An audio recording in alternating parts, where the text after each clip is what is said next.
Hello aspirants, welcome to state craft I A S academy. Current ಅಫೇರ್ಸ್ದು K A ಸಿಗೋಸ್ಕರ 500 MCQ ಸೀರೀಸ್ನ ಮಾಡ್ತಾಯಿದ್ದೀವಿ. So ಇದು ಕರೆಂಟ್ ಅಫೇರ್ಸ್ ಏನು incline towards K A S prelims. But ಏನಂತಂದರೆ ನೀವು ಬೇರೆ ಬೇರೆ ಎಕ್ಸಾಮ್ಸ್ಗಳಿಗೂ ಇದೇ ಕರೆಂಟ್ ಅಫೇರ್ಸ್ ಕೂಡ ತುಂಬ ಯೂಸ್ ಆಗುತ್ತೆ. ಸೊ ಈಗ ಆಲ್ರೆಡಿ 4 ಕ್ಲಾಸ್ಗಳು ಅಪ್ಲೋಡ್ ಆಗಿದೆ. ಸೊ ಯಾರ್ಯಾರು ಈ 4 ಕ್ಲಾಸ್ ನೋಡಿಲ್ಲ, ಸೊ ಅವೆಲ್ಲ ಕ್ಲಾಸಸನ್ನು ನೋಡ್ಕೊಂಬನ್ನಿ. ಈ ಕ್ಲಾಸಲ್ಲಿ ನಾವು ಇನ್ನೂ 10 ಕ್ವಶನ್ನು ಕರ್ನಾಟಕ ಕರೆಂಟ್ ಅಫೇರ್ಸ್ನ ಡಿಸ್ಕಸ್ ಮಾಡ್ತಾ ಇದ್ದೀವಿ ಈಗ. ಸೊ ಫಸ್ಟು 150 ಕ್ವಶನ್ಸ್ ಏನಿದೆ ನಾವು ಕರ್ನಾಟಕ ಕರೆಂಟ್ ಅಫೇರ್ಸ್ ಮೇಲೆ ಡಿಸ್ಕಷನ್ ಮಾಡ್ತಾ ಇದ್ದೀವಿ. ಸೊ ಈ 150 ಕ್ವಶನ್ಸ್ಗಳಲ್ಲಿ ಏನಿರುತ್ತೆ ಅಂದರೆ ನಿಮಗೆ ಕರ್ನಾಟಕ ರಿಲೇಟೆಡ್ ಕರೆಂಟ್ ಅಫೇರ್ಸ್ ಏನೇನು ತುಂಬ ನ್ಯೂಸಲ್ಲಿದೆ ಲಾಸ್ಟ್ 1 ಇಯರಲ್ಲಿ, ಸೊ ಅದೆಲ್ಲನೂ ಇದರಲ್ಲಿ ಡಿಸ್ಕಸ್ ಮಾಡ್ಕೊಡ್ತಾ ಇದ್ದೀವಿ. ಸೊ ಇಲ್ಲಿ ಆಲ್ರೆಡಿ ನಾನು ಹೇಳ್ದಂಗೆ 4 ಕ್ಲಾಸ್ ಅಪ್ಲೋಡ್ ಆಗಿದೆ, ಅಂದರೆ 40 ಕ್ವಶನ್ಸ್ಗಳು ಆಗಿದೆ ಆಲ್ರೆಡಿ. ಸೊ ಅದನ್ನು ನೀವು ನೋಡ್ಕೊಂಬನ್ನಿ. ಓಕೆ, ಇದು ನೆಕ್ಸ್ಟ್ ಕ್ಲಾಸ್ ಸ್ಟಾರ್ಟ್ ಮಾಡೋಣ. ಫಸ್ಟ್ ಒಂದು ಕ್ವಶನ್ ನೋಡಿ.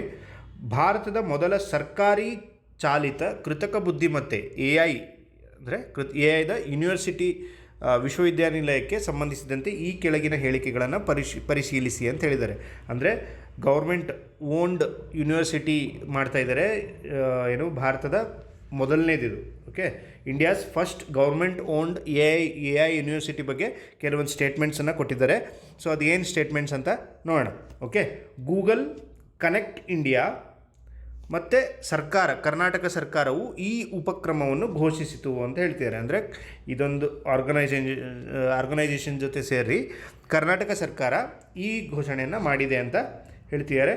ಸೊ ಇದನ್ನು ಆಮೇಲೆ ಆನ್ಸರ್ ನೋಡೋಣ. ಫಸ್ಟ್ ಸ್ಟೇಟ್ಮೆಂಟ್ ಓದ್ಕೊಂಬಿಡಿ. ಸೊ ಸೆಕೆಂಡ್ ಸ್ಟೇಟ್ಮೆಂಟ್ ಏನಿದೆ ಅಂದರೆ ಬೆಂಗಳೂರಿನಲ್ಲಿ 100 ಎಕರೆ ವಿಸ್ತೀರ್ಣದ ಮುಖ್ಯ ಕ್ಯಾಂಪಸ್ಸನ್ನು ಪ್ರಸ್ತಾಪಿಸಲಾಗಿದ್ದು ಕಲಬುರಗಿ, ಬೆಳಗಾವಿ, ಹುಬ್ಬಳ್ಳಿ, ಧಾರವಾಡ, ಮಂಗಳೂರು ಮತ್ತು ಮೈಸೂರಿನಲ್ಲಿ ಪ್ರಾದೇಶಿಕ ಕ್ಯಾಂಪಸ್ಗಳನ್ನು ರೀಜನಲ್ ಕ್ಯಾಂಪಸ್ಗಳನ್ನು ಯೋಜಿಸಲಾಗಿದೆ ಅಂತ ಹೇಳ್ತಿದ್ದಾರೆ. ಸೊ ಥರ್ಡ್ ಸ್ಟೇಟ್ಮೆಂಟ್ ನೋಡಿ. ಈ ವಿಶ್ವವಿದ್ಯಾನಿಲಯ ಯೋಜನೆಯನ್ನು 20,000 ಕೋಟಿಗೂ ಹೆಚ್ಚಿನ ಇನೋವೇಷನ್ ವ್ಯವಸ್ಥೆಗೆ ಜೋಡಿಸಲು ಪ್ರಸ್ತಾಪಿಸಲಾಗಿದೆ ಅಂತ ಹೇಳ್ತಿದ್ದಾರೆ. ಓಕೆ, ಇದಕ್ಕೆ ಆನ್ಸರ್ ಏನು ಅಂತಂತಂದರೆ ನಿಮಗೆ ಇದು ಕೂಡ ಸರಿ. ಇದು ಗೂಗಲ್ ಕನೆಕ್ಟ್ ಇಂಡಿಯಾ ಜೊತೆಗೆ ಕರ್ನಾಟಕ ಸರ್ಕಾರ ಮಾಡಿರುವಂಥ ಯೋಜನೆ ಇದು ಭಾರತದ ಮೊದಲ ಸರ್ಕಾರಿ ಚಾಲಿತ AI ಯೂನಿವರ್ಸಿಟಿ. ಓಕೆ, ಮೊದಲು ಈ ಪಾಯಿಂಟು ತುಂಬ ಇಂಪಾರ್ಟೆಂಟು, ಇದನ್ನು ನೆನಪಿಟ್ಕೊಳ್ಳಿ. ಭಾರತದ ಮೊದಲ ಸರ್ಕಾರಿ ಚಾಲಿತ AI ಯೂನಿವರ್ಸಿಟಿ, ಇದನ್ನು ಗೂಗಲ್ ಕನೆಕ್ಟ್ ಇಂಡಿಯಾ ಮತ್ತು ಕರ್ನಾಟಕ ಸರ್ಕಾರ ಸೇರಿ ಎಸ್ಟಾಬ್ಲಿಷ್ ಮಾಡ್ತಾ ಇದೆ. ಆಮೇಲೆ ಬೆಂಗಳೂರಿನಲ್ಲಿ ಇದು ಎಸ್ಟಾಬ್ಲಿಷ್ ಆಗ್ತಾ ಇರೋದು. ಸೊ ಎಲ್ಲಿ ಏನು ಅಂತ ಮತ್ತೆ ಫರ್ದರ್ ಡೀಟೇಲ್ಸ್ ನೋಡೋಣ. ಆಮೇಲೆ ನೆಕ್ಸ್ಟು ಈ ವಿಶ್ವವಿದ್ಯಾಲಯ ಏನಿದೆ ಈ ಸ್ಟೇಟ್ಮೆಂಟ್ ಕೂಡ ಕರೆಕ್ಟಾಗಿದೆ. ಓಕೆ, ಹೆಚ್ಚಿನ ಮಾಹಿತಿಯನ್ನು ನೋಡೋಣ ಇದರಲ್ಲಿ. ಸೊ ಆಮೇಲೆ ಇನ್ನೊಂದೇನು ಅಂತಂದರೆ ನೀವೆಲ್ಲ ಇದಕ್ಕೆ PPT ಎಲ್ಲಿ ಸಿಗುತ್ತೆ ಸರ್ ಅಂತ ಕೇಳ್ತಾ ಇದ್ದೀರಾ. ಸೊ ಈ ವಿಡಿಯೋ ಕೆಳಗಡೆನೆ ಸ್ಟೇಟ್ ಕ್ರಾಫ್ಟ್ IAS ಅಕಾಡೆಮಿದು ನಿಮಗೆ ಟೆಲಿಗ್ರಾಮ್ ಚಾನಲ್ ಇದೆ. ಸೊ ಆ ಟೆಲಿಗ್ರಾಮ್ ಚಾನಲಲ್ಲಿ ನೀವು ಈ PDF ಅಪ್ಲೋಡ್ ಮಾಡಿರ್ತೀವಿ, ಅಲ್ಲಿಂದ ನೀವು ಡೌನ್ಲೋಡ್ ಮಾಡ್ಕೋಬೋದು. ಓಕೆ, ನಾನು ಆಗಲೇ ಹೇಳ್ದಂಗೆ ಇದು ಫಸ್ಟು ಸರ್ಕಾರಿ ಚಾಲಿತ AI ಯೂನಿವರ್ಸಿಟಿ. ಇದನ್ನು ಗೂಗಲ್ ಕನೆಕ್ಟ್ ಇಂಡಿಯಾ ಇದರಲ್ಲಿ ಕರ್ನಾಟಕ ಸರ್ಕಾರ ಸೇರಿ ಇದನ್ನು ಅನೌನ್ಸ್ ಮಾಡಿದ್ದಾರೆ. ಆಮೇಲೆ ಮುಖ್ಯ ಮೇನ್ ಕ್ಯಾಂಪಸ್ ಎಲ್ಲಿರುತ್ತೆ ಅಂದರೆ ಈ AI ಯೂನಿವರ್ಸಿಟಿದು ಮೇನ್ ಕ್ಯಾಂಪಸ್ ಎಲ್ಲಿರುತ್ತೆ ಅಂದರೆ ನೀವೆಲ್ಲ ಕ್ವೀನ್ ಸಿಟಿ ಬಗ್ಗೆ ಕೇಳಿರ್ತೀರ. Okay, knowledge city, queen city ಅಂತ ಕೇಳಿರ್ತೀರಲ್ಲ. ಸೊ ಆ ಕ್ವೀನ್ ಸಿಟಿ ಅಥವಾ ಅಂತಿದೆ. ಸೊ ಅಥವಾ ದೊಡ್ಡಬಳ್ಳಾಪುರದ ಹತ್ರ ಏನು AI ಸಿಟಿನ ಎಸ್ಟಾಬ್ಲಿಷ್ ಮಾಡಬೇಕು ಅಂತ ಬಜೆಟಲ್ಲಿ ಅನೌನ್ಸ್ ಮಾಡಿದ್ದಾರೆ. ಸೊ ಇವೆರಡರಲ್ಲಿ ಒಂದು ಕಡೆ 100 ಎಕರೆ ಜಾಗದಲ್ಲಿ ಈ ಯೂನಿವರ್ಸಿಟಿ AI ಯೂನಿವರ್ಸಿಟಿ ಬರಲಿದೆ ಇದು. ಓಕೆ, ಫಸ್ಟು ಸರ್ಕಾರಿ ಚಾಲಿತ AI ಯೂನಿವರ್ಸಿಟಿ ಇದು. ಓಕೆ, ನೆಕ್ಸ್ಟು ರೀಜನಲ್ ಕ್ಯಾಂಪಸಸ್ ಎಲ್ಲಿರುತ್ತೆ ಅಂದರೆ ಕಲಬುರಗಿ, ಬೆಳಗಾವಿ, ಹುಬ್ಬಳ್ಳಿ, ಧಾರವಾಡ, ಮಂಗಳೂರು ಮತ್ತು ಮೈಸೂರು. ಇದೆಲ್ಲ ಏನು ಅಂತಂದರೆ ನಿಮಗೆ ಬಿಯಾಂಡ್ ಬೆಂಗಳೂರನ್ನ ಮಾಡೋದಕ್ಕೋಸ್ಕರ, ಅಂದರೆ ಬೆಂಗಳೂರು ಬಿಟ್ಟು ಹೊರಗಡೆ ಕೂಡ ಈ AI ಸಾಫ್ಟ್ವೇರ್ ಇದನ್ನೆಲ್ಲ ಡೆವಲಪ್ ಮಾಡೋದಕ್ಕೋಸ್ಕರ ನಿಮಗೆಲ್ಲ ಗೊತ್ತಿರ್ಬೋದು. ಸೊ ಸಾಫ್ಟ್ವೇರ್ ಪಾರ್ಕ್ಗಳನ್ನೂ ಕೂಡ ಹುಬ್ಬಳ್ಳಿ, ಧಾರವಾಡ, ಬೆಳಗಾವಿ, ಕಲಬುರಗಿ ಇಲ್ಲೆಲ್ಲ ಎಸ್ಟಾಬ್ಲಿಷ್ ಮಾಡೋದಕ್ಕೆ ಕರ್ನಾಟಕ ಗೌರ್ಮೆಂಟ್ ಟ್ರೈ ಮಾಡ್ತಾ ಇದೆ. ಸೊ ಅದ್ರ ಭಾಗವಾಗಿಯೇ ರೀಜನಲ್ ಕ್ಯಾಂಪಸ್ಗಳನ್ನು ಕೂಡ ಕಲಬುರಗಿ ಇದು ಕಲ್ಯಾಣ ಕರ್ನಾಟಕದ ಭಾಗವಾಗಿ, ನೆಕ್ಸ್ಟ್ ಬೆಳಗಾವಿ ಉತ್ತರ ಕರ್ನಾಟಕ, ಇದು ಹುಬ್ಬಳ್ಳಿ ಧಾರವಾಡ, ನೆಕ್ಸ್ಟ್ ಕರಾವಳಿ ಕರ್ನಾಟಕ ಮತ್ತು ಬೆಂಗಳೂರಿನ ಪಕ್ಕದಲ್ಲೇ ಇರುವಂಥ ಮೈಸೂರಿನಲ್ಲಿ. ಓಕೆ, ನೆಕ್ಸ್ಟು ಇದು ಕೂಡ ನಾನು ಹೇಳಿದೆ, ಇದು ಕೂಡ ಸರಿಯಾಗಿದೆ. ಎರಡನೇ ಕ್ವಶನ್ ನೋಡೋಣ. ಸೆಕೆಂಡ್ ಕ್ವಶನ್ ಏನಿದೆ ಅಂದರೆ ಬಿಯಾಂಡ್ ಬ್ಯಾಂಗ್ಳೂರ್ ಮಿಷನ್ ಅಡಿಯಲ್ಲಿ ಕ್ಲಸ್ಟರ್ ಆಧಾರಿತ ಅಭಿವೃದ್ಧಿ ಮಾದರಿಗೆ ಸಂಬಂಧಿಸಿದಂತೆ ಈ ಕೆಳಗಿನ ಯಾವ ನಗರಗಳನ್ನು ಸಕ್ರಿಯ ಸಕ್ರಿಯವಾಗಿ ಬೆಳೆಯುತ್ತಿರುವ ಕ್ಲಸ್ಟರ್ಗಳಾಗಿ ಗುರುತಿಸಲಾಗಿದೆ ಅಂತ ಹೇಳ್ತಿದ್ದಾರೆ. ಅಂದರೆ ಬಿಯಾಂಡ್ ಬೆಂಗಳೂರು ಅಂತ ನಾನು ಏನು ಹೇಳ್ತಾ ಇದ್ದೆ ನಿಮಗೆ, ಬೆಂಗಳೂರು ಮಾತ್ರ ಡೆವಲಪ್ ಆಗೋದಲ್ಲ, 85% ಅವರ್ ಎಕಾನಮಿ, ಕರ್ನಾಟಕದ ಎಕಾನಮಿ ಏನಂದರೆ ಬೆಂಗಳೂರು ಮೇಲೆ ಡಿಪೆಂಡೆಂಟ್ ಆಗಿರೋದ್ರಿಂದ ಇದು ಒಳ್ಳೆಯದಲ್ಲ. ಒಂದು ರಾಜ್ಯದಲ್ಲಿ ನಿಮಗೆ 3-4 ಸಿಟಿ ಆದರೂ ವೆಲ್ ಡೆವಲಪ್ಡ್ ಇದ್ದರೆ ನಿಮಗೆ ಏನಾಗುತ್ತೆ, ಏನೇ ಹೆಚ್ಚು ಕಡಿಮೆ ಆದರೂ ಕೂಡ ಸೊ ಅದು ಸಸ್ಟೈನೇಬಲ್ ಆಗಿರುತ್ತೆ. ಓಕೆ, ಅದಕ್ಕೋಸ್ಕರ ಬಿಯಾಂಡ್ ಬೆಂಗಳೂರನ್ನ ತೊಗೊಂಬರೋದಕ್ಕೋಸ್ಕರ ಸರ್ಕಾರ ಹಲವಾರು ಮೆಷರ್ಸನ್ನು ತೊಗೋತಾ ಇದೆ. ಸೊ ಆ ಮೆಷರ್ಸಲ್ಲಿ ಒಂದೇನು ಅಂತಂದರೆ ಕ್ಲಸ್ಟರ್ ಮಾಡೆಲ್ ಡೆವಲಪ್ಮೆಂಟ್ ಅಂತ. ಸೊ ಈ ಸಿಟಿಯಲ್ಲಿ ಒಂದು ಕ್ಲಸ್ಟರ್ ಅಂತ ಮಾಡಿ, ಒಂದು ಗುಂಪಂತ ಮಾಡಿ, ಅಲ್ಲಿ ಒಂದು ಇಂಡಸ್ಟ್ರಿಯಲ್ ಎಸ್ಟಾಬ್ಲಿಷ್ಮೆಂಟಿಂದ ಅದನ್ನು ಡೆವಲಪ್ ಮಾಡೋದಕ್ಕೆ ಟ್ರೈ ಮಾಡ್ತಾ ಇದ್ದಾರೆ. ಓಕೆ, ಅದನ್ನು ಕ್ವಶನ್ ಕೇಳ್ತಿದ್ದಾರೆ. ಬಿಯಾಂಡ್ ಬೆಂಗಳೂರು ಮಿಷನ್ ಅಡಿಯಲ್ಲಿ ಕ್ಲಸ್ಟರ್ ಆಧಾರಿತ ಅಭಿವೃದ್ಧಿ ಮಾದರಿಗೆ ಸಂಬಂಧಿಸಿದಂತೆ ಈ ಕೆಳಗಿನ ಯಾವ ನಗರಗಳನ್ನು ಸಕ್ರಿಯವಾಗಿ ಬೆಳೆಯುತ್ತಿರುವ ಕ್ಲಸ್ಟರ್ಗಳಾಗಿ ಗುರುತಿಸಲಾಗಿದೆ ಅಂತ ಹೇಳ್ತಿದ್ದಾರೆ. ಓಕೆ, ಬಿಯಾಂಡ್ ಬೆಂಗಳೂರಲ್ಲಿ ಇವೆಲ್ಲ ಯಾವ ಸಿಟಿಗಳಿದೆ ಅಂತ. ಸೊ ಇದು ಮೈಸೂರಿದೆ, ಮಂಗಳೂರಿದೆ, ಹುಬ್ಬಳ್ಳಿ ಧಾರವಾಡನೂ ಇದೆ, ಶಿವಮೊಗ್ಗ ಕೂಡ ಇದೆ. ಇದನ್ನು ಯಾವ ಥರ ಅಂತಂದರೆ, ಒಂದು ನಿಮಗೆ ಆಫ್ಟರ್ ಬ್ಯಾಂಗ್ಳೂರು ನಿಮಗೆಲ್ಲ ಗೊತ್ತಿರ್ಬೋದು, ಬೆಂಗಳೂರಿನ ನಂತರ ಅತಿ ಹೆಚ್ಚು ಸಾಫ್ಟ್ವೇರ್ ಕಂಪನಿಗಳೆಲ್ಲಿದೆ ಅಂದರೆ ಮೈಸೂರಲ್ಲಿದೆ. ಓಕೆ, ಮೈಸೂರಲ್ಲಿ ಎಸ್ಟಾಬ್ಲಿಷ್ ಆಗಿದೆ, ಸೆಕೆಂಡ್ ಹೈಯೆಸ್ಟ್ ಇಲ್ಲಿದೆ. ಅದಾದಮೇಲೆ ನಿಮಗೆ ಕರಾವಳಿ ರೀಜನಲ್ಲಿ ಕೂಡ ಈ ಥರದ ಬಿಯಾಂಡ್ ಅಂದರೆ ಇಂಡಸ್ಟ್ರಿಯಲೈಸೇಷನಿಗೋಸ್ಕರ ಮಂಗಳೂರನ್ನ ಸೆಲೆಕ್ಟ್ ಮಾಡಿದ್ದಾರೆ. ನೆಕ್ಸ್ಟು ಉತ್ತರ ಕರ್ನಾಟಕಕ್ಕೋಸ್ಕರ ಹುಬ್ಬಳ್ಳಿ ಧಾರವಾಡನ ಸೆಲೆಕ್ಟ್ ಮಾಡಿದರೆ, ಮಲೆನಾಡಿನ ರೀಜನಿಗೋಸ್ಕರ ಶಿವಮೊಗ್ಗನ ಸೆಲೆಕ್ಟ್ ಮಾಡಿದ್ದಾರೆ. ಓಕೆ, ಇದು ಇದರ ಒಂದು ಹಿಂದಿನ psychology. Okay, Karnataka digital economy mission ಅಂತ ಏನಿದೆ, KDEM ಅಂತ, ಇದ್ರ ಫುಲ್ ಫಾರ್ಮ್ ಕೇಳ್ತಾರೆ ಗ್ರೂಪ್ ಸಿ ಎಕ್ಸಾಮಲ್ಲಿ, ತುಂಬ important. Karnataka digital economy mission ಅಂತ. ನಿಮಗೆ ಕನ್ಫ್ಯೂಷನ್ ಹೆಂಗೆ ಮಾಡ್ತಾರೆ ಅಂದರೆ, ಕರ್ನಾಟಕ ಡೆವಲಪ್ಮೆಂಟ್ ಎಕಾನಮಿ ಮಿಷನ್ ಅಂತ ಕೊಡ್ತಾರೆ, ಕರ್ನಾಟಕ ಡಿಜಿಟಲ್ ಎಂಪ್ಲಾಯ್ಮೆಂಟ್ ಮಿಷನ್ ಅಂತ ಕೊಡ್ತಾರೆ. ಈ ಥರ ಕೊಟ್ಟಾಗ ತುಂಬ ಕನ್ಫ್ಯೂಷನ್ ಆಗುತ್ತೆ. ಸೊ ಈಗ ನೀವು ವಿಡಿಯೋ ನೋಡ್ತಿರ್ಬೇಕಾದ್ರೆ ನಿಮಗೆ ಅಷ್ಟು ಏನಿದು ಈ ಸಿಂಪಲ್ ಆಗಿದೆ, ಇದನ್ನೇ ನೆನಪಿಟ್ಕೋಬೋದು ಅಂತ ಅನ್ನಿಸ್ತಿರ್ಬೋದು. ಬಟ್ ಈ ಎರಡು ವರ್ಡ್ಗಳ ಜೊತೆ ಆಟ ಆಡ್ತಾರೆ ಅವಾಗ, ಇಲ್ಲ ಇದನ್ನು ಮಿಷನ್ ಅನ್ನೋ ವರ್ಡನ್ನು ಕೂಡ ಚೇಂಜ್ ಮಾಡ್ತಾರೆ. Okay, Karnataka digital economy mission ನೇತೃತ್ವದಲ್ಲಿ ರಾಜ್ಯದ ಡಿಜಿಟಲ್ ಅರ್ಥವ್ಯವಸ್ಥೆಯನ್ನು 2030-31 ವೇಳೆಗೆ 329 ಬಿಲಿಯನ್ಗೆ ವಿಸ್ತರಿಸುವ ಗುರಿಯನ್ನು ಹೊಂದಲಾಗಿದೆ. ಇದು ಕರೆಂಟ್ ಅಫೇರ್ಸ್ ಆ್ಯಕ್ಚುಲಿ, ಇದರಿಂದ ಡಿರೈವ್ ಆದಂಥ ಕ್ವಶನ್ ಇದು. ಓಕೆ, ಬಿಯಾಂಡ್ ಬೆಂಗಳೂರು ಯೋಜನೆಯಡಿ ಮೈಸೂರು, ಮಂಗಳೂರು, ಹುಬ್ಬಳ್ಳಿ ಧಾರವಾಡ ಮತ್ತು ಶಿವಮೊಗ್ಗ ನಗರಗಳಲ್ಲಿ ಕ್ಲಸ್ಟರ್ ಆಧಾರಿತ ಅಭಿವೃದ್ಧಿಯನ್ನು ಉತ್ತೇಜಿಸಲಾಗುತ್ತಿದೆ. ಓಕೆ, ನೆಕ್ಸ್ಟು ಪ್ರಸ್ತುತ ಕರ್ನಾಟಕ ಡಿಜಿಟಲ್ ಅರ್ಥವ್ಯವಸ್ಥೆಗೆ ಬೆಂಗಳೂರು ಏನಿದೆ 85% ಕಾಂಟ್ರಿಬ್ಯೂಷನ್ ಇದೆ ಬೆಂಗಳೂರದು. ಓಕೆ, ಉಳಿದ ಎಲ್ಲ ಪ್ರದೇಶಗಳದ್ದು 15% ಇದೆ. ಇದನ್ನು ಹೋಗಲಾಡ್ಸೋಕ್ಕೆ, ಈಕ್ವಾಲಿಟಿನ ತೊಗೊಂಬರೋಕ್ಕೆ, ರೀಜನಲ್ ಡಿಸ್ಪ್ಯಾರಿಟೀಸ್ ಹೋಗಬೇಕು ಅಂತ, ಪ್ರಾದೇಶಿಕ ಅಸಮಾನತೆ ಏನಿದೆ ಪ್ರಾದೇಶಿಕ ಅಸಮಾನತೆ ಹೋಗಬೇಕು ಅಂಥೇಳಿ ಈ ಬಿಯಾಂಡ್ ಬೆಂಗಳೂರು ಮಿಷನ್ ಅಡಿಯಲ್ಲಿ ಈ ಕ್ಲಸ್ಟರ್ಡ್ ಮಾಡೆಲ್ ಡೆವಲಪ್ಮೆಂಟನ್ನು ತೊಗೊಂಬರ್ತಾ ಇದ್ದಾರೆ. ನನಗೆ ಪ್ಲೀಸ್ ಕಮೆಂಟ್ ಬಾಕ್ಸಲ್ಲಿ ಕಮೆಂಟ್ ಮಾಡಿ, ಪ್ರಾದೇಶಿಕ ಅಸಮಾನತೆಗೆ ಇತ್ತೀಚೆಗೆ ಯಾವ ಕಮಿಟಿ ರೆಕಮೆಂಡೇಷನ್ ಕೊಟ್ಟಿದೆ ಅಂತ. ಸೊ ನಂಜುಂಡಪ್ಪ ಕಮಿಟಿ ಆದ ನಂತರ ಪ್ರಾದೇಶಿಕ ಅಸಮಾನತೆಯನ್ನು ಸ್ಟಡಿ ಮಾಡೋದಕ್ಕೆ ಯಾವ ಕಮಿಟಿನ ಎಸ್ಟಾಬ್ಲಿಷ್ ಮಾಡಿದ್ದಾರೆ. ಸೊ ನಾವು ಇದನ್ನು ಹಿಂದೆ ಆಗಿರುವಂಥ ಕರೆಂಟ್ ಅಫೇರ್ಸ್ ಕ್ಲಾಸಲ್ಲಿ ಡಿಸ್ಕಷನ್ ಮಾಡಿದ್ದೀವಿ. ಸೊ ಪ್ಲೀಸ್ ಕಮೆಂಟ್ ಬಾಕ್ಸಲ್ಲಿ ಕಮೆಂಟ್ ಮಾಡಿ ಇದನ್ನು. ಓಕೆ, ಈ ಸಾರಿ ಬರುವಂಥ ಪ್ರಿಲಿಮ್ಸ್, KS ಪ್ರಿಲಿಮ್ಸ್ಗೆ ಮತ್ತು KS ಮೇನ್ಸ್ಗೆ ಎರಡೂ ಎಕ್ಸಾಮಿಗೂ ಕೂಡ ನಿಮಗೆ ಇದು ತುಂಬ ಇಂಪಾರ್ಟೆಂಟು. ಏನು ಇಂಪಾರ್ಟೆಂಟು, ಯಾವ ಪ್ರಾದೇಶಿಕ ಅಸಮಾನತೆ ನಿಮಗೆ KS ಮೇನ್ಸ್ ಸಿಲೆಬಸ್ಸಲ್ಲಿದೆ, KS ಮೇನ್ ಸಿಲೆಬಸ್ಸಲ್ಲಿದೆ. ಬಟ್ ಪ್ರಾದೇಶಿಕ ಅಸಮಾನತೆ ಒಂದು ಸೋಷಿಯಲ್ ಇಶ್ಯೂ ಕೂಡ ಆಗೋದ್ರಿಂದ ಪ್ರಿಲಿಮ್ಸ್ ಸಿಲೆಬಸ್ಸಲ್ಲೂ ಕೂಡ ಇದು ಇರುತ್ತೆ. ಓಕೆ, ಎರಡರಲ್ಲೂ ಕ್ವಶನ್ ಕೇಳ್ತಾರೆ ನಿಮಗೆ. ಓಕೆ, ನಂಜುಂಡಪ್ಪ ಕಮಿಟಿ ಹಿಂದೆ ಎಲ್ಲ ಕ್ವಶನ್ ಕೇಳಿದ್ದಾರೆ. Next, Karnataka digital economy mission ಸಂಸ್ಥೆಯು ಸರ್ಕಾರ ಮತ್ತು ಉದ್ಯಮಗಳ ನಡುವೆ ಸೇತುವೆಯಾಗಿ ಕೆಲಸ ಮಾಡುತ್ತೆ. ಇದು KDEM ಅಂತ ಏನಿದೆಯಲ್ಲ, ಸರ್ಕಾರ ಮತ್ತು ಏನು ಇಂಡಸ್ಟ್ರಿಗಳಿರುತ್ತೆ ಅವೆರಡರ ನಡುವೆ ಬ್ರಿಡ್ಜ್ ಆಗಿ ಕೆಲಸ ಮಾಡುವಂಥ ಸಂಸ್ಥೆ ಯಾವುದು ಅಂದರೆ KDEM. ಇದು ಸಾಫ್ಟ್ವೇರ್ ತಂತ್ರಜ್ಞಾನ ಜೊತೆ ಸಹಯೋಗ ಹೊಂದಿದೆ. ಓಕೆ, ನೆಕ್ಸ್ಟ್ ಅದಾದಮೇಲೆ ಏನಿಲ್ಲ ಇದು. ನೆಕ್ಸ್ಟ್ ನೋಡೋಣ. ನೆಕ್ಸ್ಟ್ ಕ್ವಶನ್ ನೋಡಿ, ಕರ್ನಾಟಕ ಸರ್ಕಾರವು ಇತ್ತೀಚೆಗೆ ಕ್ವಾಂಟಮ್ ಕಂಪ್ಯೂಟಿಂಗ್ ಸೆಂಟರ್ ಆಫ್ ಎಕ್ಸಲೆನ್ಸ್ನಲ್ಲಿ QPAI ಇಂಡಸ್ ಅನ್ನು ಸ್ಥಾಪಿಸುವುದಾಗಿ ಘೋಷಿಸಿತು. ರಾಜ್ಯ ಸರ್ಕಾರದ ಯಾವ ನಿರ್ದಿಷ್ಟ ಕಾರ್ಯಕ್ರಮದಡಿಯಲ್ಲಿ ಈ ಯೋಜನೆಯನ್ನು ಜಾರಿಗೊಳಿಸಲಾಗುತ್ತಿದೆ?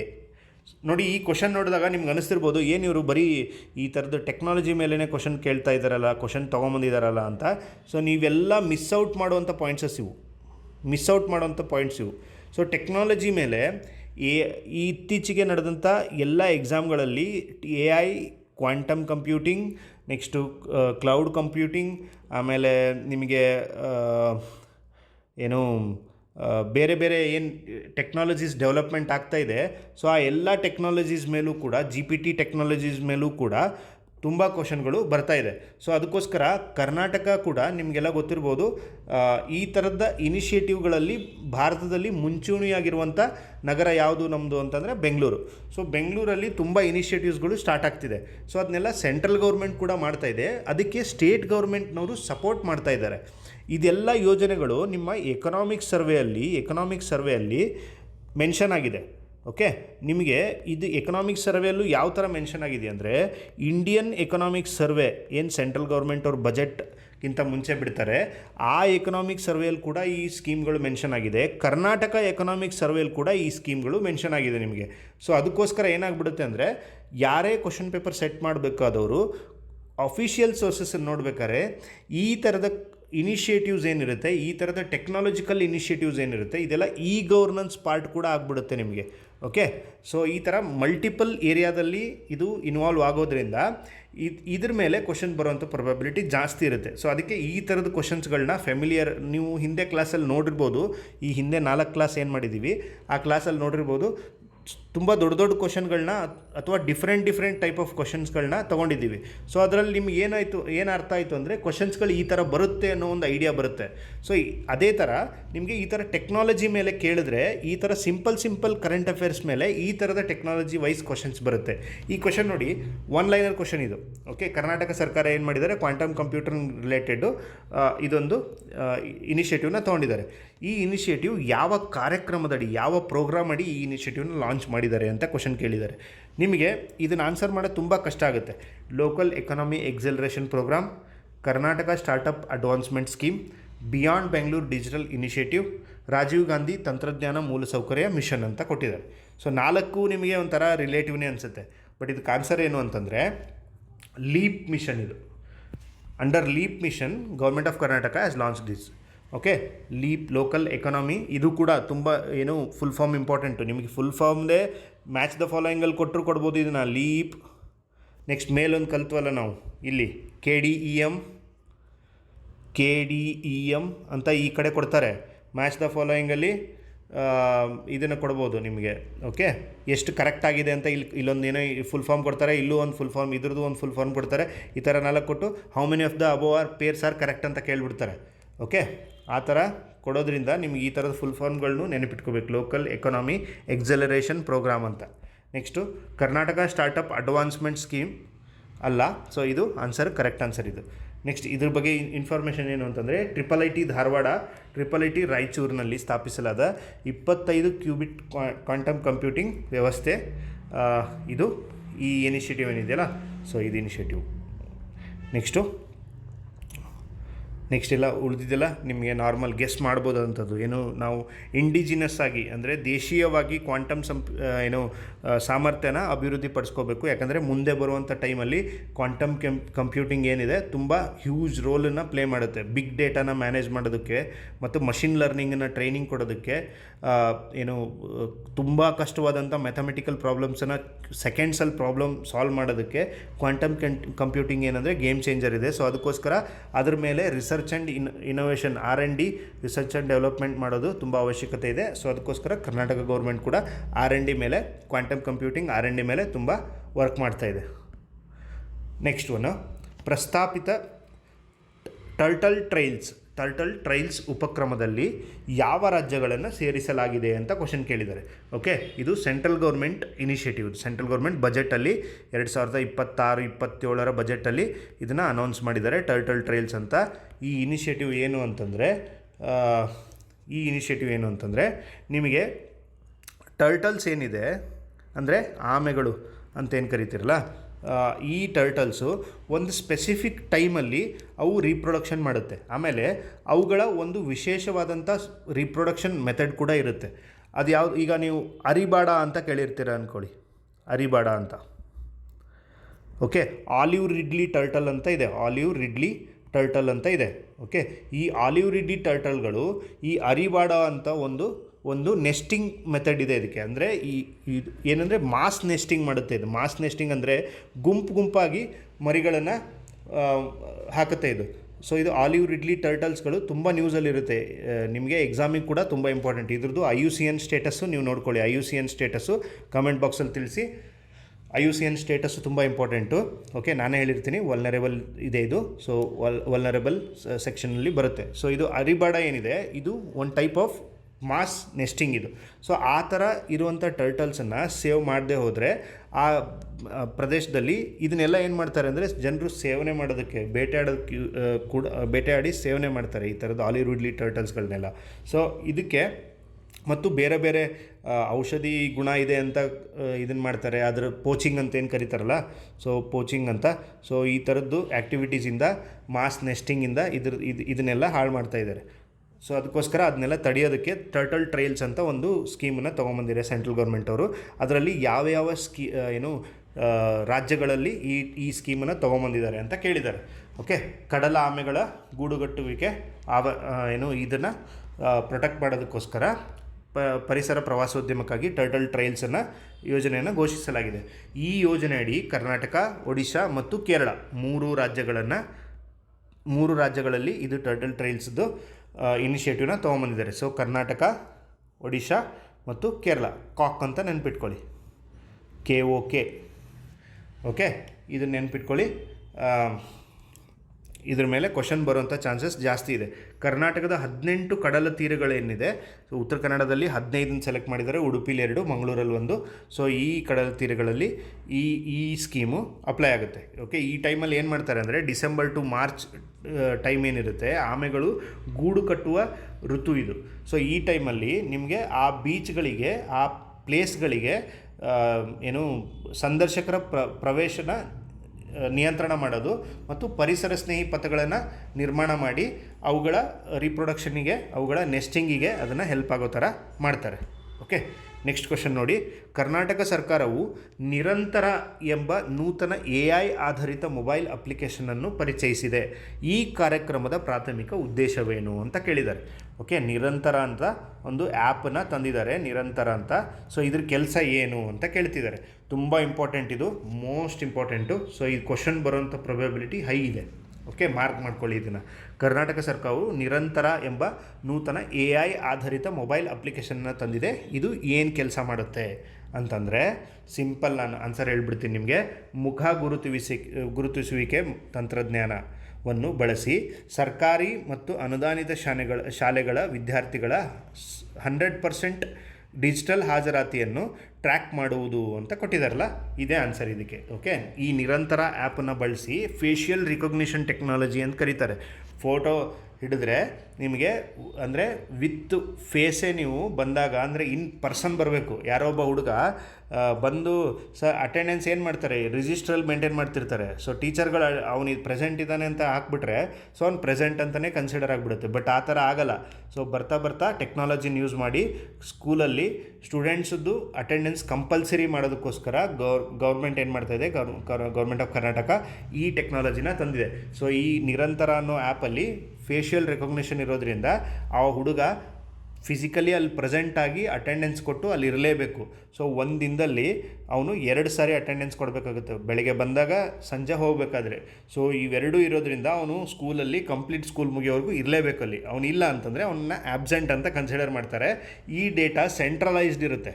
ಓಕೆ, ಮೇಲೆ DDPE ಅವರು ಇದನ್ನು ಡೇಟಾ ಮೇಂಟೈನ್ ಮಾಡ್ತಿರ್ತಾರೆ, ಅಥವಾ ಶಾಲಾ ಶಿಕ್ಷಣ ಇಲಾಖೆದವರು ಇದನ್ನು ನೋಡ್ತಾ ಇರ್ತಾರೆ. ಯಾವುದಾದ್ರು ಸ್ಕೂಲಲ್ಲಿ ಅಟೆಂಡೆನ್ಸ್ ಒಂದು ಲೆವೆಲ್ಗಿಂತ ಕಡಿಮೆ ಹೋದರೆ ಯಾವುದಾದ್ರು ಹುಡುಗಂದು ಅವಾಗ ಕೇಳ್ತಾರೆ, ಯಾಕಪ್ಪ ನೀನು ಸ್ಕೂಲಿಗೆ ಬರ್ತಾ ಇಲ್ಲ ಅಂತ. ಸೊ ಇದರಿಂದ ಏನಾಗುತ್ತೆ ಅಂದರೆ strict enforcement of the law ಆಗುತ್ತೆ. ಸೊ ಅದಾದಾಗ ಅಟೆಂಡೆನ್ಸ್ ಕೂಡ ಇನ್ಕ್ರೀಸ್ ಆಗುತ್ತೆ. ಓಕೆ, ನೆಕ್ಸ್ಟ್ ಕ್ವಶನ್ ನೋಡಿ. ಇದು ಬಜೆಟ್ 2026ರಲ್ಲಿ ತಂದಿದ್ದಾರೆ. ಇದನ್ನು ಶಾಲಾ ಶಿಕ್ಷಣ ಮತ್ತು ಸಾಕ್ಷರತಾ ಇಲಾಖೆಯವರು ತಂದಿದ್ದಾರೆ. ಓಕೆ, ನೆಕ್ಸ್ಟ್ ಕ್ವಶನ್ ನೋಡಿ. ಇದೊಂದು ಆ್ಯಪ್ ಇದೆ, ಅಸ್ಟ್ರಮ್ ಆ್ಯಪ್ ಅಂತ. ಅಪ್ಲಿಕೇಶನ್ ನಿರ್ಬಂಧಿತ ಆಂತರಿಕ ಪೊಲೀಸ್ ಇಂಜಿನ್ನಿಂದ ನಾಗರಿಕ ಆಧಾರಿತ ಸೂಪರ್ ಆ್ಯಪ್ ಆಗಿ ವಿಕಸನಗೊಂಡಿರುವುದು ಆಧುನಿಕ ಆಡಳಿತದಲ್ಲಿ ಅಂದರೆ ಅರ್ಬನ್ ಗವರ್ನೆನ್ಸಲ್ಲಿ ಯಾವ ಬದಲಾವಣೆಯನ್ನು ಪ್ರದರ್ಶಿಸುತ್ತದೆ ಅಂತ ಕೇಳಿದ್ದಾರೆ. ಓಕೆ, ಅಂದರೆ ಇದೊಂದು ಆ್ಯಪ್ ಇದೆ. ಇದು ಅಂದರೆ ಇದು ಆಂತರಿಕ ಪೊಲೀಸ್ ಇಂಜಿನ್ ಆಗಿ ಡೆವಲಪ್ ಮಾಡಿದ್ರು. ಬಟ್ ಅದು ಏನಂತಂದರೆ ಈಗ ನಾಗರಿಕ ಆಧಾರಿತ ಸೂಪರ್ ಆ್ಯಪ್ ಆಗಿದೆ. ಅಂದರೆ ಸಿವಿಲಿಯನ್ಸ್ ಡಿಪೆಂಡೆಂಟ್ ಆಗಿರುವಂಥ ತುಂಬ ಇಂಪಾರ್ಟೆಂಟ್ ಆ್ಯಪ್ ಆಗಿದೆ. ಸೊ ಇದು ಅರ್ಬನ್ ಗವರ್ನೆನ್ಸಿಗೆ ಕೂಡ ತುಂಬ ಹೆಲ್ಪ್ ಮಾಡ್ತಿದೆ. ಅದರದ್ದು ರಿಲೇಟೆಡ್ ಇನ್ಫಾರ್ಮೇಷನ್ನ ಕೇಳಿದ್ದಾರೆ. ಮೊದಲು ಇದು ಏನು ಇನ್ಫಾರ್ಮೇಷನ್ ಅಂತ ನೋಡ್ಬಿಡೋಣ, ಆಮೇಲೆ ಆಪ್ಷನ್ ನೋಡಿ ಅದರಲ್ಲಿ ಕರೆಕ್ಟ್ ಆನ್ಸರ್ ನಿಮ್ಗೆ ಗೊತ್ತಾಗುತ್ತೆ. ಓಕೆ, ಫಸ್ಟ್ ನೋಡಿ, ಅಸ್ತ್ರಮ್ ಅಂತಂದರೆ actionable intelligence for sustainable transformation management ಅಂತ. ಸೊ ಇದ್ರದ್ದು ಫುಲ್ ಫಾರ್ಮ್ ಕೇಳ್ತಾರೆ, ಇದೇ ಇಂಪಾರ್ಟೆಂಟು. ಇದು 2 ವರ್ಷದಿಂದ ಕಂಟಿನ್ಯೂಸ್ ಆಗಿ ನ್ಯೂಸಲ್ಲಿದೆ. Okay, actionable intelligence for sustainable transformation management ಅಂತ. ಸೊ ಇದ್ರ ಫುಲ್ ಫಾರ್ಮ್ ನೆನ್ಪಿಟ್ಕೊಳ್ಳಿ. ಇದು ಯಾರ್ದು ಇನಿಷಿಯೇಟಿವ್ ಅಂತಂದರೆ ಬೆಂಗಳೂರು ಟ್ರಾಫಿಕ್ ಪೊಲೀಸ್ ಇನಿಷಿಯೇಟಿವ್. ಇದು BTP ಅವರು ಅಭಿವೃದ್ಧಿಪಡಿಸಿರುವಂಥ ನಾಗರಿಕ ಆಧಾರಿತ ಸಂಚಾರ ನಿರ್ವಹಣೆಯ ಸೂಪರ್ ಆ್ಯಪ್ ಆಗಿದೆ ಇದು. ಓಕೆ, ಅಂದರೆ ಮೊದಲನೇ ಸ್ಟೇಟ್ಮೆಂಟ್ ಇಲ್ಲೇನಿದೆ, ಸೊ ಇದು ಕರೆಕ್ಟ್ ಇದೆ ಇದು. ನೆಕ್ಸ್ಟ್ ನೋಡಿ, 2025ರಲ್ಲಿ ಈ ಆ್ಯಪಿಗೆ golden peacock innovative product service ಪ್ರಶಸ್ತಿ ಬಂದಿದೆ ಇದಕ್ಕೆ. ಸೊ ಇದು ಕೂಡ ಇಂಪಾರ್ಟೆಂಟು. ನೆಕ್ಸ್ಟ್ ಸ್ಟೇಟ್ಮೆಂಟ್ ಇದನ್ನೇ ಕೊಡ್ಬೋದು ಅವರು ನೆಕ್ಸ್ಟ್ ಎಕ್ಸಾಮಲ್ಲಿ.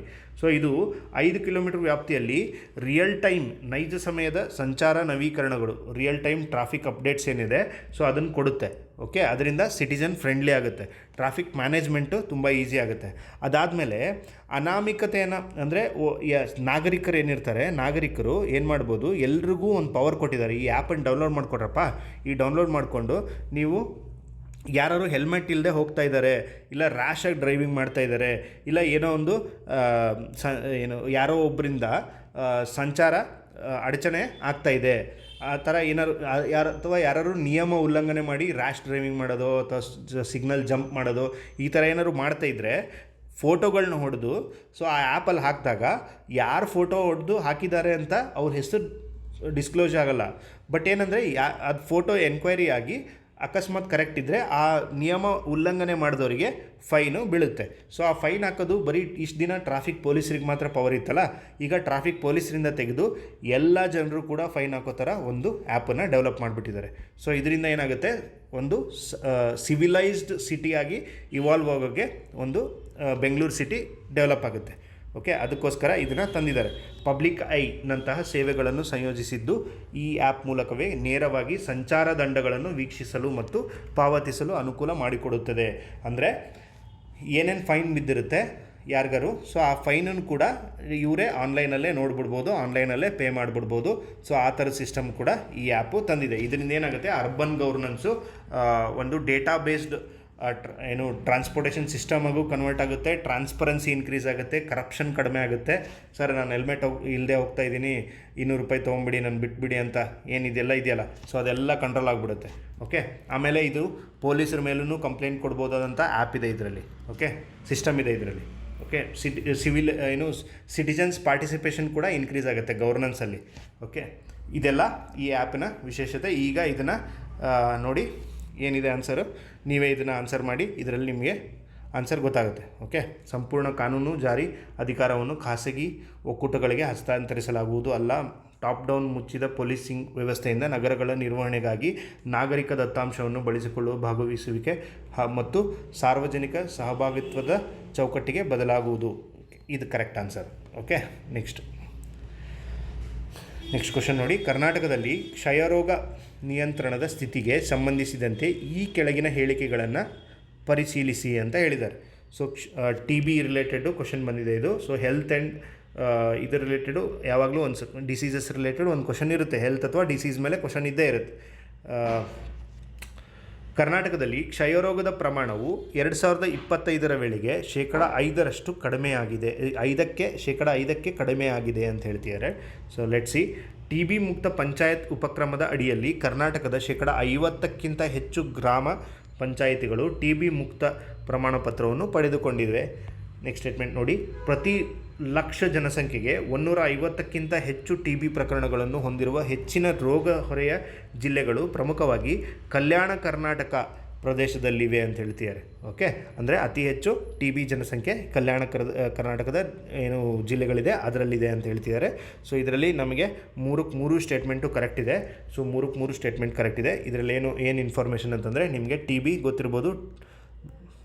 ಓಕೆ, ಟ್ಯೂಬರ್ಕ್ಯುಲಾಸಿಸ್ ಇದು bacterial disease. So bacterial disease ಆಗಿರೋದ್ರಿಂದ ಇದನ್ನು ಕಂಟ್ರೋಲ್ ಮಾಡೋದಕ್ಕೆ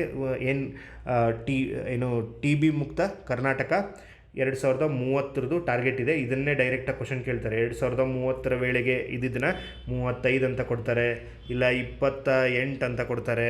ಸೊ ಚೇಂಜಸ್ನ ಮಾಡ್ತಾ ಇರ್ತಾರೆ. ಸೊ ಇದನ್ನು ನಂಬರ್ ನೆನ್ಪಿಟ್ಕೊಳ್ಳಿ. 2030 ವೇಳೆಗೆ ಕರ್ನಾಟಕದಲ್ಲಿ ಟಿ ಬಿ ಮುಕ್ತ ಮಾಡಬೇಕು ಅಂತ ಕರ್ನಾಟಕ ಗೌರ್ಮೆಂಟ್ದು ಟಾರ್ಗೆಟ್ ಇದೆ.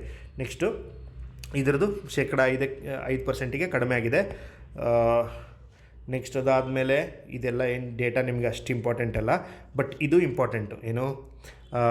ಈ ಪ್ರಕರಣಗಳು ಅತಿ ಹೆಚ್ಚು ಬಳ್ಳಾರಿ, ಧಾರವಾಡ, ಕೊಪ್ಪಳ, ರಾಯಚೂರು ಮತ್ತು ಯಾದಗಿರಿ. ಇದೇನು ಎಲ್ಲ ಕಲ್ಯಾಣ ಕರ್ನಾಟಕದ ಡಿಸ್ಟಿಕ್ಗಳೇ ಇದೆ, ಧಾರವಾಡವನ್ನು ಹೊರತುಪಡಿಸಿ.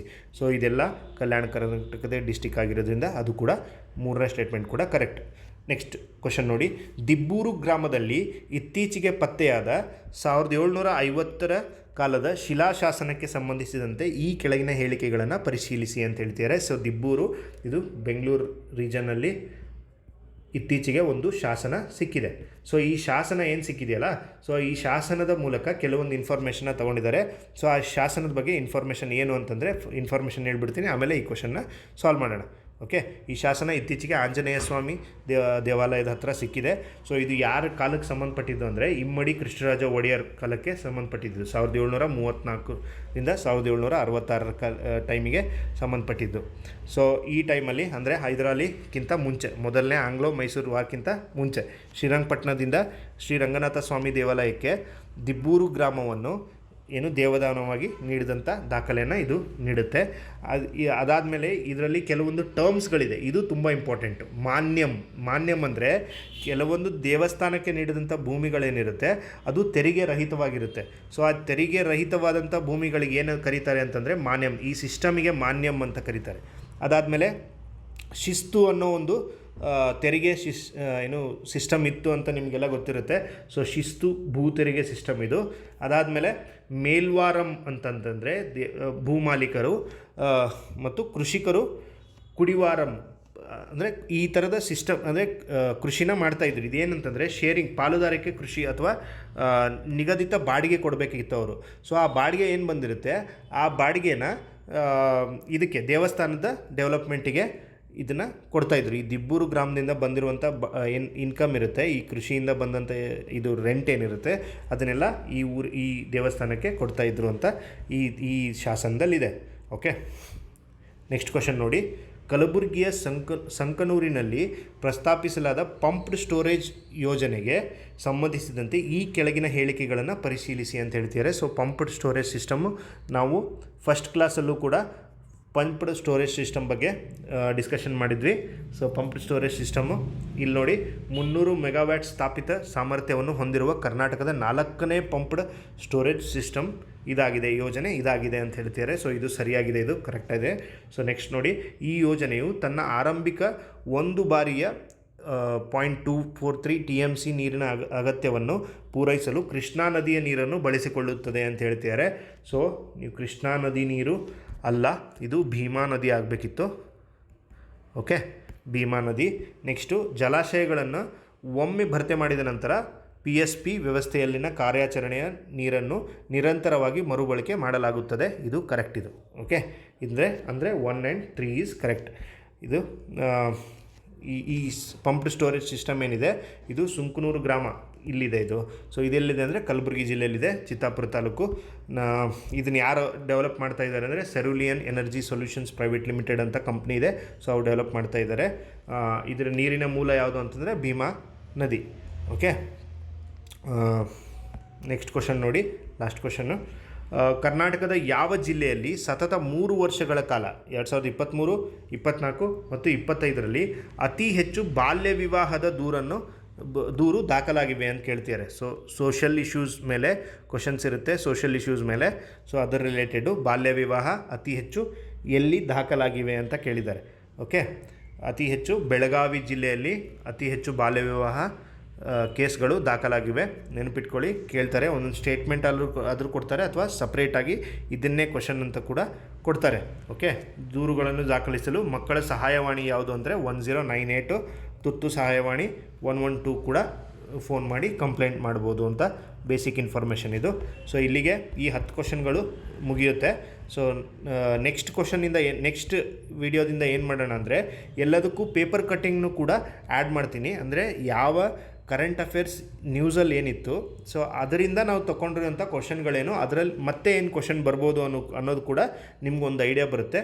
ಸೊ ವಿಡಿಯೋ ಇಷ್ಟ ಆದರೆ ಲೈಕ್ ಮಾಡಿ, ಕಮೆಂಟ್ ಮಾಡಿ. Thank you.